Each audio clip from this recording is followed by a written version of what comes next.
오늘 말씀 다니엘의 교훈에 대해서 제목인데요. 말씀을 함께 나누도록 하겠습니다. 조금 더 세부적인 말씀은 다니엘과 그 세 친구의 신앙을 본받음으로 우리가 교훈을 얻기를 원한다는 것이죠. 먼저 이 말씀을 깊게 들어가려면 다니엘이라는 인물과 그의 배경에 대해서 우리가 잠깐 아셔야 합니다. 이미 알고 있는 분들도 계시겠지만 누구인지 모르는 분들도 또 알고 있지만 어느새 또 까먹은 분들도 분명히 있습니다. 잠깐 말씀을 드리도록 하겠습니다.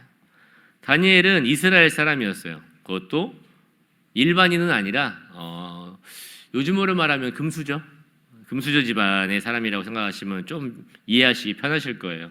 좀 그러니까 기본 지식이 있는 그러한 이제 앞길이 창창한 청년이었죠. 근데 이제 말씀 전하면서 목사님과 같이 뭔가 좀 있어 보이고 싶어서 연도를 한번 얘기하려고 했는데 이제 제가 볼 때 연도 얘기해봤자 이게 알아듣는 분 거의 없어요. 뭐 BC 천몇백 년에 두고 이거 아시죠? 못 알아들으시잖아요. 끝나고 나면 몇 년인지도 모르시잖아요. 저도 헷갈릴 때 있어요. 그냥 북이스라엘의 멸망이 722, 586, 남유다 586 이런 거는 기억을 하는데 또 이 인물의 몇 년부터 몇 년까지 얘기해봤자 뭐요 가다 끝나니까 그거는 연도까지는 얘기하진 않겠습니다. 어쨌든 잠깐 배경을 얘기하면은 그런 거예요. 아이들에게 설명하듯 쉽게 말씀드릴게요. 하나님께서 이제 족장 시대를 끝내고 이스라엘 백성들이 그 이스라엘의 마지막 사사인 사무엘에게 누굴 달라고 했냐면 이제 왕을 달라고 했어요. 왕을 달라고 하자 하나님께서 이들에게 왕을 주어 이스라엘이란 이제 나라를 이루게 하셨죠. 여러분이 지금 알고 있는 그 지중해 옆에 있는 이스라엘이 그 나라라고 생각을 하시면 될 것 같습니다.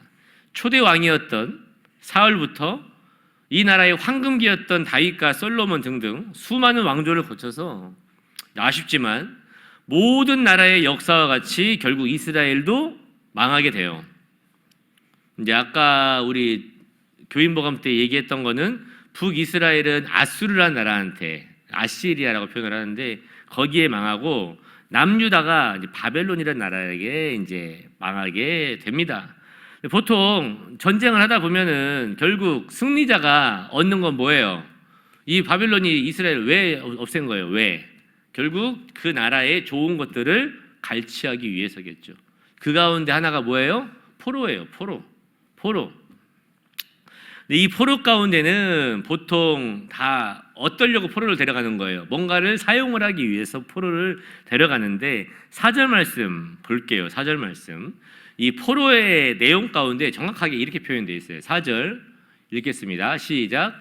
곧 흠이 없고 용모가 아름다우며 모든 지혜를 통찰하며 지식에 통달하며 학문에 익숙하여 왕궁에 설 만한 소년을 데려오게 하고 그들에게 갈대아 사람의 학문과 언어를 가르치게 하였고 6절이요. 6절을 보면은 그들 가운데 누가 있었다? 유다 자손 곧 다니엘과 하나냐와 미사엘과 아사랴가 있었다. 그래요. 이제 좀 이렇게 읽으면 좀 이해가 확 오시죠? 결국 바빌론의 나라가 승리를 해서 이스라엘에 있는 아까 말했던 흠이 없고 뭐가 있고 막 그런 괜찮은 이들을 포로로 끌고 와서 자기들에게 이렇게 일을 할 수 있는 사람들을 데리고 온 거예요. 그들 가운데 누가 있었다? 이 다니엘과 세 친구가 있었다. 포로로 끌려는 갔지만 비참한 삶이 아닌 그래도 어떤 삶, 괜찮은 삶을 살 수 있는 기회가 이들에게 생긴 거예요. 근데 문제는 이거예요. 이 다니엘과 세 친구는 자신들이 믿는 하나님을 온전히 잘 믿었기 때문에 이 나라에 와서도 뭘 안 했냐? 타협을 안 했다는 것이죠. 우리는 이들의 이 믿음을 통해 오늘 교훈을 얻기를 원합니다. 그게 바로 오늘 말씀의 핵심이에요. 그러면 어떤 믿음의 교훈을 우리가 받아야 하는지 세 가지만 이야기를 하도록 하겠습니다. 첫 번째는 8절 말씀에 우리 그런 말씀이 있어요. 다니엘은 무엇을 정했다? 뜻을 정했다. 여기서 첫 번째는 뜻을 정한 믿음의 교훈을 본받기를 원합니다. 여기서 말하는 뜻이라는 건 다른 게 아니라 그대로 표현하면 자기를 뭐하지 않겠다? 더럽히지 않겠다. 뭘로요? 왕의 음식과 그가 마시는 포도주로 자기를 더럽게 하지 않겠다. 근데 그냥 사실적인 생각만, 말씀의 구조로만 보면 왕의 음식이 더러워요?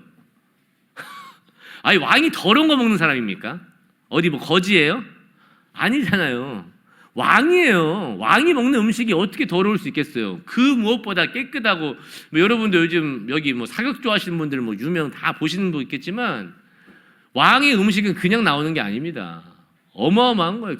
그 기미상궁 아시죠? 일일이 막 다 해보잖아요. 이걸 해봐요. 뭐가 들어있을까봐, 독이 들어있을까봐 이거 체크하면서 뭐 신선도부터 해서 이 모든 걸 다 따져가면서 뭐예요? 그 나라의 최고의 음식들로만 대접을 하는 게 뭐예요? 왕의 음식이잖아요. 그러니까 아무거나 아닌 거예요. 더러운 게 아닌 거예요. 나쁜 게 아닌 거예요. 오히려 자기 몸을 보호하고 좋아하고 그 시대의 최고의 좋은 음식들로만 갖춰진 게 뭐예요? 왕의 음식입니다. 근데 저게 왜 더럽냐고요? 왜? 얼마나 풍족하고 맛있는 게 있었을까요?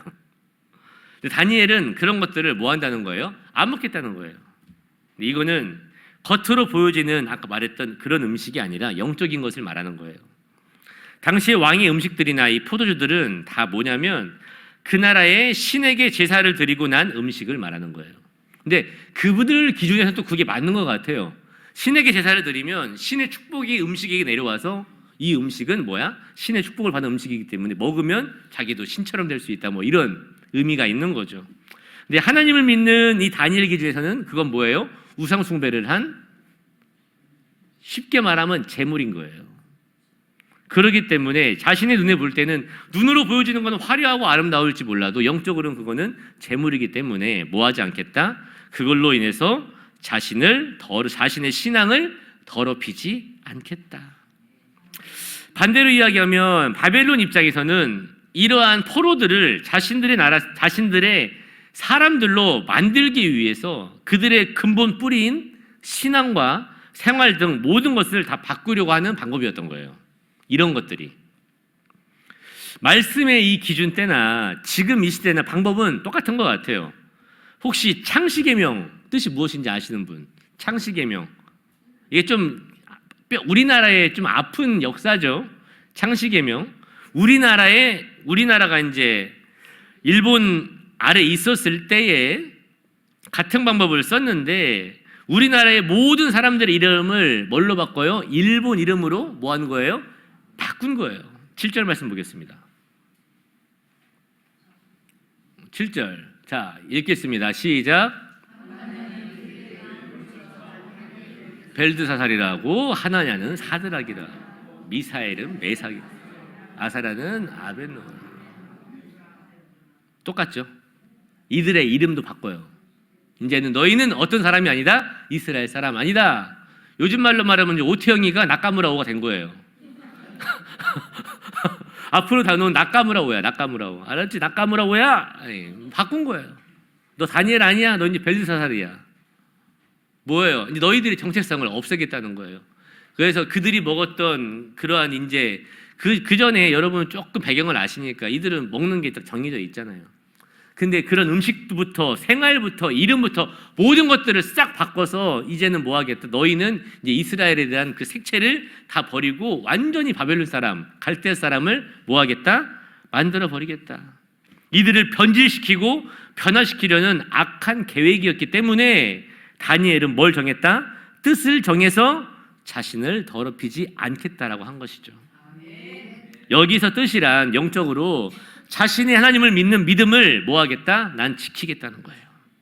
단순히 음식만 안 먹겠다라는 의미가 아니라 자신의 믿음을 지키겠다는 뜻이었는데 감사하게도 하나님께서 그 당시에 이들을 주관하고 있던 그 환관장에게 은혜를 베풀어 주셔서 이들이 자신의 믿음을 지킬 수 있도록 해주었어요. 막 이 사람이 악한 사람이었으면 어디 포로 주제에 주는 대로 받아먹을 것이지 말이 많아 이래야 되는데 인정을 한 거예요. 인정을 한 거예요. 그랬더니 한번 시험을 하죠. 한번 비교를 해보시면 좋겠습니다. 비교를 뭐 채식을 먹고 또 뭐 무슨 베지테리언 이런 거 얘기하지 마시고 나오거든요. 채식 먹고가 왕의 짐이 먹은 사람을 비교해서 누구 얼굴이 더 화한지 봅시다. 뭐 어떤 분들은 이걸 가지고 뭐 웰빙을 해서 이들이 뭐 얼굴이 좋아졌다 얘기하는데 그렇게 얘기하지 마시고 이거는 하나님의 은혜로 된 거예요. 하나님의 은혜로. 오히려 이들이 그렇게 뜻을 지켜서 이걸 안 먹고 자신들이 원하는 그런 걸 먹었더니 하나님께서 이들에게 은혜를 주셔서 지혜와 영성과 능력을 더해 주셨죠. 왕 앞에서 자신의 믿음을 지키면서도 능히 그 모든 일들을 잘할 수 있는 축복을 받은 거예요. 우리는 이러한 다니엘의 믿음을 본받아야 합니다. 우리도 뜻을 정하기를 원합니다. 믿음을 지켜야 합니다. 세상에 휘둘리면 안 돼요. 유혹에 휘둘리면 안 됩니다. 서두에 말했듯이 왕의 진미는요, 그냥 눈으로 보아도 얼마나 화려하고 좋았을까요? 얼마나 먹음직스러웠을까요? 그냥 눈 감고 딱 먹어도 뭐 누가 뭐라 할 거예요. 어차피 포로로 끌려왔고 자기 나라도 없는데 여기에 잘 적응을 해야 살아남을 거 아닙니까? 하지만 그런 곳에 뭐하지 않았다? 넘어가지도 않았다. 지금도 마귀들은 이 왕의 진미와 같이 화려한 것들로 우리의 믿음을 흔들 수가 있어요. 오히려 어려움보다 이런 풍족함으로 유혹을 하면 사람들이 잘 넘어가요. 지금 한국교회가 위기라고 합니다. 그 이유 중 하나가 뭐 때문이에요? 풍족해서예요. 화려해요. 크고 넓으신 막 넓은 최진식 건물, 화려한 조명, 웅장한 사운드. 환경으로 따지면 지금이 풍족하니까 오히려 부흥을 더 해야 되는 거 아니에요? 오히려 교회에 화려한 무슨 뭐 부흥기라고 말해야 되는 거 아니에요? 왜요? 옛날보다 조건이 훨씬 지금 좋잖아요. 환경이 좋잖아요. 옛날에 여러분 맨날 교회 안 나오는 분들 이유가 뭐였어요? 먹고 살기 힘들었어요. 아, 제가 먹고 살기 힘들어서 일을 해야 돼서 주말에도 저 일 안 하면 우리 애들 못 먹여 살립니다. 죄송합니다. 못 나가요. 이렇게 얘기하면서 교회 안 나왔잖아요. 이게 핑계였어요. 지금은요? 아니죠. 근데 오히려 지금 더 안 나와. 오히려 더 안 나와요. 뭘까요, 이게? 풍족이에요, 풍족. 우리는 영적으로 깨달아야 합니다. 어찌 보면 오히려 부족하고 어렵고 화려하진 않았지만 다니엘과 같이 뜻을 가진 이들이 교회를 위해서 뭘 한 거예요? 신앙생활을 했을 때 교회가 부흥이 됐죠. 또한 왕의 진미와 같은 세상의 화려함에 넘어가서 교회를 나간 사람들이 많아요. 이제는 교회가 아니더라도 주말에 할 게 너무 많아요. 좋은 게 너무 많습니다. 볼 게 너무 많아요. 마음만 먹으면 이제 언제든 해외도 갈 수 있잖아요. 옛날에 해외가 뭐예요? 저는 솔직히 그 세대가 아니어서 몰라요. 근데 제가 드라마로 본 적이 있어요. 옛날에 응답하라 1988이라고 해서 그 당시만 해도 바나나가 전 그렇게 귀한지를 몰랐어. 근데 무슨 말 하는지 아실 거예요, 옛날 분들. 바나나, 지금은 뭐 그냥 아무나 던져줘도 안 먹어요. 근데 그때는 그 바나나 하나에 온 동네 애들이 모여서 너희 집 바나나 있어? 바나나가 있다고? 바나나가 너희 집에 있어. 와, 너희 집 장난 아니다. 바나나 하나에 막 목숨 걸었던 시대. 바나나가 뭐길래? 지금 우리 세대는 바나나가 땅에 뒹굴어도 안 먹는데 옛날에는 그 바나나 하나에도 막 교회에서 바나나 준다 하면 막 교회 문 막 미어 터졌을 거예요. 애들 때문에. 그렇게 어려웠던 시절이 있었지만 다른 거죠. 화려한 이 시대, 이제 바나나가 땅에 뒹굴어도 안 먹는 너무나 풍족한 지금의 이 시대 장난 아니죠. 하물며 해외는커녕 이번에 명절 끝났지만 아실 거예요. 인천공항 뉴스 보신 분들은 빨리 안 가면 놓쳐요, 놓쳐. 뭘 그렇게 나가고 싶어 하시는지. 그런 분들에게 뭐가 없어요? 주일 같은 거 없어요. 그냥 가는 거예요. 가는 겁니다. 예배 끝나고 드리지. 다음에 드리지. 뭘 드리지? 없어요. 왜요? 너무 풍족해져서. 하지만 오늘 말씀을 통해서 우리는 그러한 풍족한 이 시대를 살다 할지라도 우리의 믿음을 지키겠다는 뜻을 갖기를 원합니다. 신앙을 지키겠다는 뜻을 갖기를 원합니다. 내 교회를 지키겠다는 뜻을 갖기를 원합니다. 그것이 우리가 이 다니엘을 통해서 본받아야 할 첫 번째 믿음입니다. 두 번째인데요. 다니엘서 3장 18절 말씀 함께 보도록 하겠습니다. 그 유명한 구절이 나오죠. 다니엘서 3장 18절 말씀입니다. 함께 읽겠습니다. 3장 18절 시작. 그렇게 아니하실지라도 왕이여 우리가 왕의 신들을 섬기지도 아니하고 왕이 세우신 금신상에게 절하지도 아니할 줄. 아멘. 자, 두 번째 우리가 교훈 받아야 할 거는 뭐냐면 바로 위기 속의 믿음이에요. 위기 속의 믿음. 다니엘뿐만 아니라 오늘의 주인공, 이 3절에 나온 주인공들은 그의 세 친구들이었어요. 이들도 믿음을 뭐했다? 지켰다. 하지만 이는 처음과는 좀 다른 환경이에요. 목숨을 건 환경이었어요. 이 3장 내용을 이해하시려면 2장 내용을 좀 아셔야 돼요. 오늘 아주 중요한 말씀 들어갑니다. 2장 내용 아셔야 돼요. 설명을 2장을 잠깐 할게요. 바벨론 이 왕이 꿈을 꿔요. 꿈을 꿉니다. 근데 이 꿈을 알고 싶고 이 꿈이 무슨 내용인지 해석을 듣고 싶어서 그 나라의 모든 박수, 술객, 점장이, 술사들을 다 불러서 자신의 꿈을 뭐 해달라 그래요? 해석을 해달라 그래요. 근데 정작 중요한 건 이거예요. 왕이 꿈 내용을 얘기를 안 해줘. 자신의 꿈도 설명을 한 다음에 해석을 하라고 하는 거예요. 니들이 뭐 한다면, 진짜 영적인 능력이 있는 사람이라면 내 꿈도 설명을 하고 해석을 해봐. 그나마 이 창세기 요셉 때 바로 왕은 자신의 꿈이 무엇인지 설명이라도 했지. 근데 그때도 해석을 못 하잖아요. 이제는 그때를 넘어서 뭐 한 거예요? 꿈까지 설명을 이렇게 그러니까 이제 설전을 벌입니다. 설전을 막. 왕이시여 알겠는데 꿈을 얘기해 주세요. 아니 맞춰보라고. 아니 꿈을 말해줘야 우리가 해석을 해드릴 거 아닙니까? 아니 니네가 그렇게 능력 있는 사람이라면 꿈까지 맞춰보라니까 신랑이를 벌이는데 나중에 왕이 폭발을 해요. 야 이거 안 되겠다. 이놈들 이거 시간 끈다. 야 다 죽여라. 중요한 건 이거예요. 그때만 해도 다니엘은 자신의 신앙을 지키겠다고 그 시대에 그 사람들 사이에서 왕따 아닌 왕따 같은 좀 삶을 살아요. 그래서 이 자리에 다니엘이 없었어요. 나중에서야 막 죽인다고 하는 소식을 듣자 다니엘이 말리면서 뭐가 그렇게 급하세요? 무슨 일인데? 아니 막 설명을 하겠죠.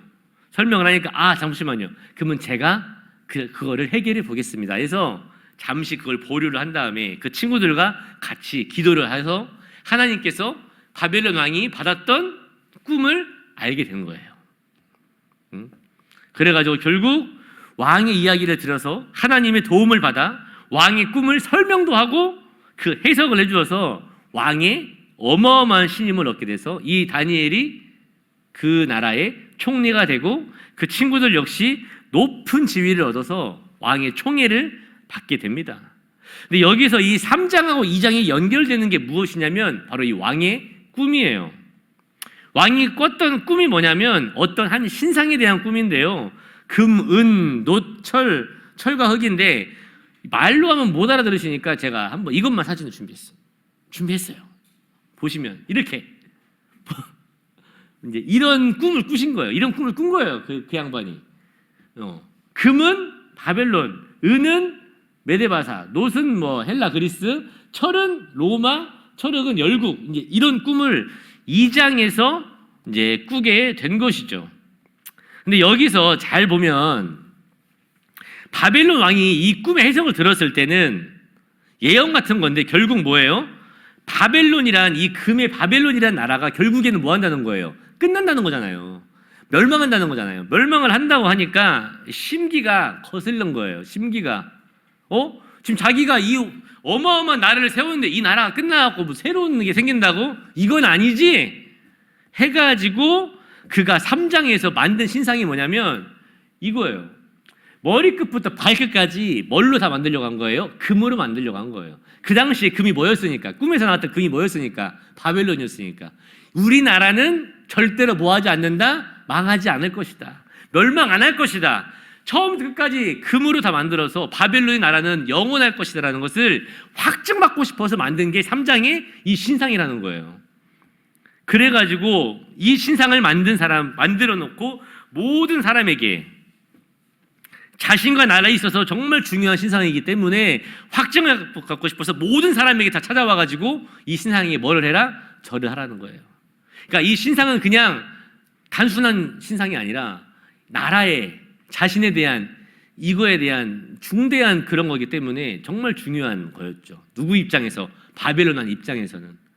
그러면서 3장 6절 말씀에 어떤 법까지 내리냐면 누구든지 이 신상에게 엎드려 절하지 아니하는 자는 뭐 하겠다? 풀문불에 던져서 죽이겠다는 거예요. 이만큼 죽음의 법까지 제정해서 이 자신의 뜻을 거스르지 않게 하기를 원했던 것이죠. 하지만 오늘 말씀의 이 주인공인 이 세 친구 사드락 메삭 아벳느고가 자신의 그 권위에 뭐 한 거예요? 도전을 하는 거예요. 그러니까 열받을 수밖에 없는 거죠.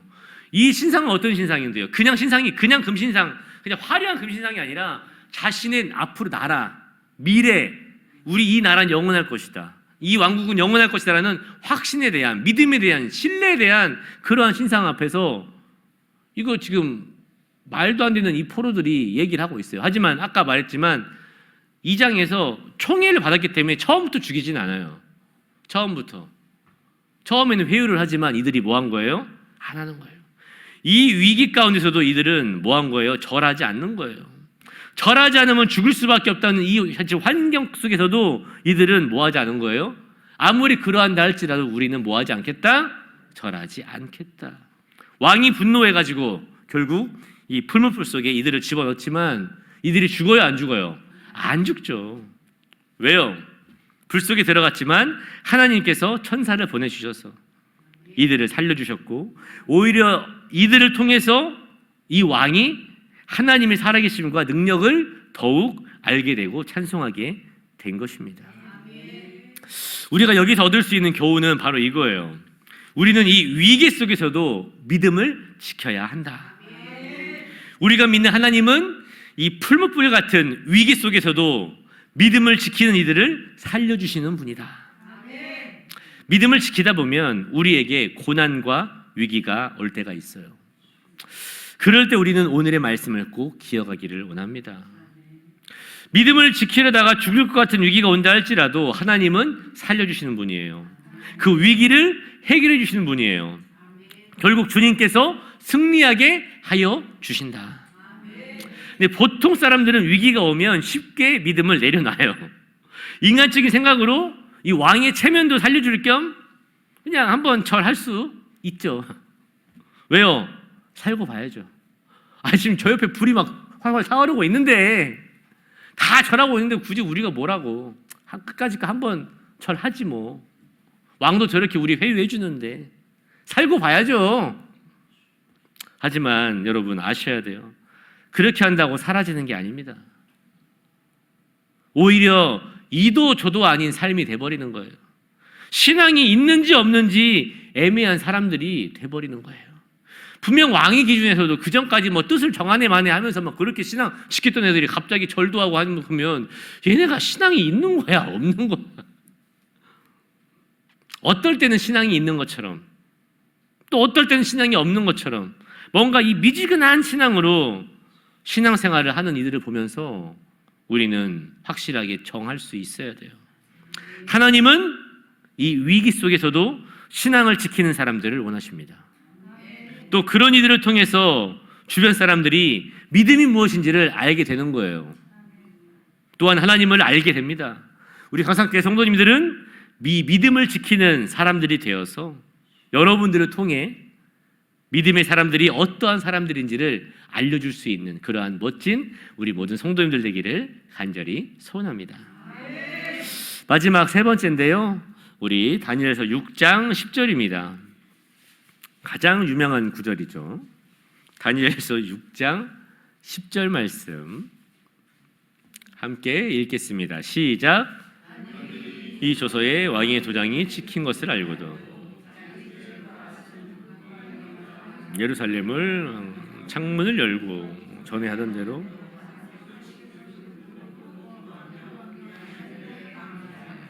아멘. 다니엘이 이 조서에 왕이 도장이 찍힌 것을 알고도 자기 집에 돌아가서는 윗방에 올라가 예루살렘으로 향한 창문을 열고 전에 하던 대로 하루 3번씩 무릎을 꿇고 기도하며 그의 하나님께 감사하였더라.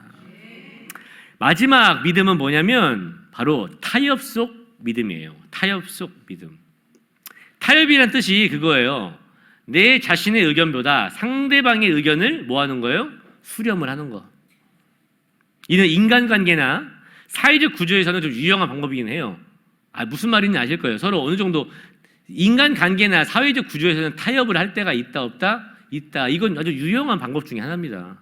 무조건 독불장군식으로 자신의 의견만을 고집하면 아무도 그 사람하고 하려고 하는 사람이 거의 없을 거예요. 설령 그 사람이 맞는다 할지라도 뭔가 다른 사람들의 말에도 귀를 기울일 수 있어야 될 거 아닙니까? 근데 너무 자기 의견만 고집하면 문제가 있죠. 하지만 반대로 어떠한 상황 속에서도 타협을 하면 안 되는 경우가 있죠. 무슨 말인지 아실 거예요. 오늘이 바로 이 마지막 말씀이 바로 그런 거예요.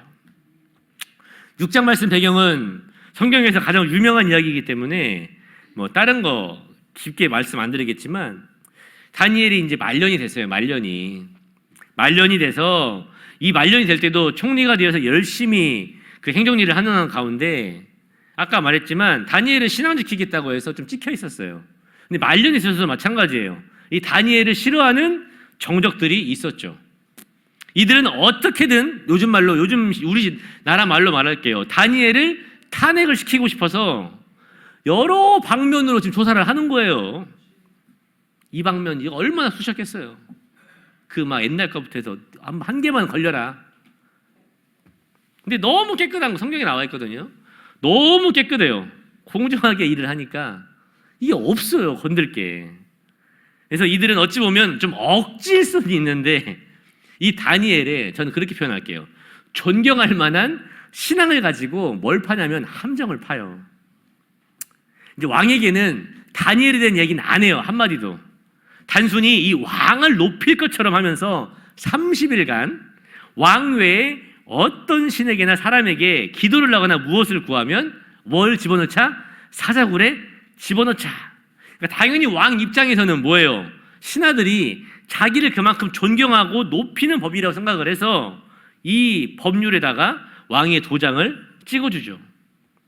그러자 이 정적들이 어떻게 하는 거예요? 다니엘 집에 들어가서 정탐꾼을 보내가지고 다니엘이 뭐 하는지 예전과 같이 자신 하나님께 기도를 하나하나 감시를 했죠. 하지만 오늘 본문 말씀에서 다니엘은 이 왕의 도장이 찍힌 것을 알고도 윗방에 올라가서 창문을 닫는 게 아니라 창문을 열고 보이라는 듯이 뭐 하는 거예요? 하나님께 기도를 한 번도 아니고 3번이나 하더라.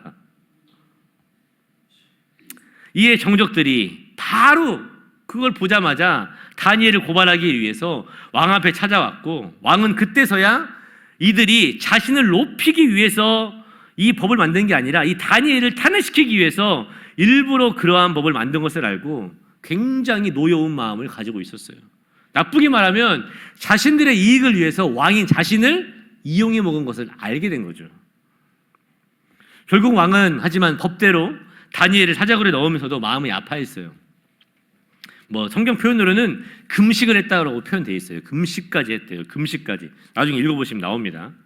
그러면 다음날 새벽 일찍 찾아가서 사자굴 앞에서 다니엘을 부르죠. 혹시라도 네가 그 믿는 하나님, 네가 그렇게 기도했던 그 하나님이 너를 살려주실까 봐. 그래서 물어 다니엘아 부르니까 들려요 안 들려요? 들려요. 누구 목소리가? 다니엘의 목소리가 들립니다. 왕이시여 걱정하지 마십시오. 하나님께서 저를 살려주셨습니다. 또한 저는 왕을 이용질도 하지 않았고 왕에게 해를 끼친 적이 없습니다. 누구들처럼 그 정적들처럼. 이에 왕은 다니엘을 사자굴에서 올려주며 다니엘을 살려주신 하나님을 찬양했습니다. 그리고 자신을 이용했던 이 다니엘의 정적들을 그 가족까지 모두 다 끌고 와서 이 사자굴에 집어넣어 버렸죠. 다니엘은 승리했고 다니엘을 통해 하나님께서 영광을 받게 되었습니다.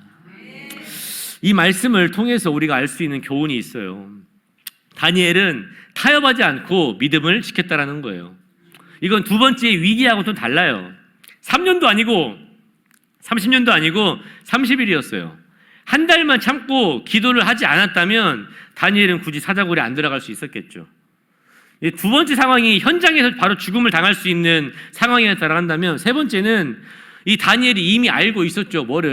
이 어인을 지킨 것을 알고도 있었잖아요. 도장이 찍힌 걸 알고 있었기 때문에 충분히 뭐 할 수 있었어요? 대처할 수 있었어요. 타협할 수 있었어요. 몰래 지하에 내려가서 기도를 한다든지 아니면 이렇게 창문을 닫아서 이렇게 안 보이게 기도를 한다든지 충분히 할 수 있잖아요. 굳이 뭘 위에까지 올라가서 창문까지 열으면서 뭐 그걸 또 합니까? 충분히 타협을 할 수 있었을지 몰라도 다니엘은 그렇게 하지 않았다라는 거예요. 편법을 쓰지 않았다라는 것이죠. 이게 바로 뭐다? 진짜 믿음이다. 가끔 우리는 다니엘과 같은 이 신앙과 믿음에 있어서 타협을 해야 할 때가 있어요. 저도 그런 때가 있었습니다. 명절이 끝났죠. 저희 집도 옛날에는 명절 때 뭘 드렸어요? 제사를 드렸어요. 저희 집에 한 20, 30명 모이니까 제사를 드릴 때마다 저도 열심히 절을 했어요. 돌리고 이렇게 돌리고 이렇게 종종도 제가 사오고, 요즘은 백화수복으로 바뀌었더라고요. 저 때는 정종이었는데. 저희 집이 술을 좋아하는 집안이라 제가 술 기가 막히게 잘 알거든요. 돌리고 하면서 이거 맨날 전 부쳐드리고 막 돈 받고, 정말 그런 거가 그렇게 절을 하고 하면은 복 받는 거라 생각을 했어요. 틀린 말 아니잖아요. 그 시대 사람들은 다 무슨 말인지 아실 겁니다. 근데 그렇게 열심히 했던 제가 예수님을 믿자 이제 못하겠다고 선언을 했어요. 많은 괴로움을 당했습니다. 꼭 이런 표현, 그러니까 자식이라는 표현이 있죠. 넌 조상도 없냐? 넌 무엇도 없어? 정신 뭐 하는 거야 너? 근데 이 몇십 명이 다 모여서 절하는데 혼자 뿔집에 서 있었어요. 그래서 나가버릴 수 없고 서 있었어요. 그러니까 다들 이렇게 쳐다보고 미친놈인가 하는 표정으로 쳐다보는데, 이거를 타협을 해야 되나? 그래서 옛날 초반에 믿음이 없을 때는 살짝만 굽혔다가 일어나고 뭐 이렇게도 하면서 막 하긴 했는데, 결국에는 제가 안 했어요. 나 못하겠다. 안 하겠다. 아니, 목사님도 옆에 없고 아무도 없으니까 뭐라고 안 하니까 충분히 타협하고 절할 수 있었겠죠. 하지만 저의 신앙은 그게 아니었기 때문에 모두가 절을 한다 할지라도 혼자 서 있었어요. 나는 절대로 뭐 하지 않겠다. 아까 말했던 그 친구들과 같이 절하지 않겠다는 거예요. 이제는 내 삶의 주인은 누구다? 하나님이다. 나는 오직 하나님께만 기도하겠다. 엄청난 비난과 공격을 감수하면서 결국에는 모두에게 인정을 받았어요. 지금은 모두들 제가 목사가 된 것을 리스펙해주고 있어요. 그리고 저희 집은 이제 제사를 드리지 않습니다. 모두가 다 예수님을 믿게 되었기 때문이죠. 우리는 타협을 하지 않는 이 다니엘의 믿음을 본받아야 될 줄 믿습니다. 그것이 다니엘이 우리에게 주는 바로 교훈입니다. 결론입니다. 다니엘과 제 친구들의 신앙을 통해 우리는 교훈을 오늘 얻었습니다. 뜻을 위한 믿음, 위기 속에서도 지키는 믿음, 타협하지 않는 믿음이 있을 때 우리는 하나님의 은혜를 받고 놀라운 축복을 받는다는 것을 말이죠. 우리 강산교회도 이 교훈을 나의 삶이 되어서 어렵더라도 힘들더라도 그러한 상황이 온다 할지라도 하나님 바라보면서 우리가 그 모든 상 가운데서 승리할 수 있기를 간절히 소원합니다. 우리 모두 오늘의 말씀을 의지해서 우리 1분간 함께 기도하도록 하겠습니다. 다 같이 기도하시겠습니다.